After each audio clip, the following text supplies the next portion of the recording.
საქართველოს ფინანსთა სამინისტროს საგამოძიებო სამსახურმა 2025 წლის 1 აგვისტოს ბრალდებული სახით სოფლის განვითარების სააგენტოს პროექტების მართვისა და ტექნიკური დახმარების დეპარტამენტის მოქმედი უფროსი თკ დააკავა. გამოძიებით დადგენილია, რომ 2021-2024 წლებში ბრალდებულებმა გრანტების მისაღებად სხვადასხვა ბენეფიციარის სახელით არაერთხელ მიმართეს სოფლის განვითარების სააგენტოს და წარუდგინეს ყალბი ინვოისები, სასაქონლო ზედნადებები, ტექნიკის მიღება-ჩაბარების აქტები და აუდიტორული დასკვნები.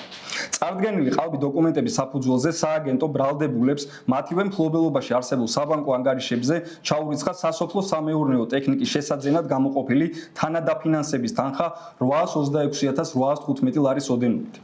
სახელმწიფოზე მიყენებული ზიანის ანაზღაურების უზრუნველსაყოფად დაყადაღებულ იქნა ბრალდებულისა და მასთან კავშირში მყოფი პირების სახელზე რიცხული დიდი ოდენობით ქონება და საბანკო ანგარიშები. გამოძიება მიმდინარეობს საქართველოს სისხლის სამართლის კოდექსის 200-180 და 362 მუხლებით, რაც სასჯელის სახე და ზომად ითვალისწინებს თავისუფლების აღკვეთას 7-დან 10 წლამდე ვადით.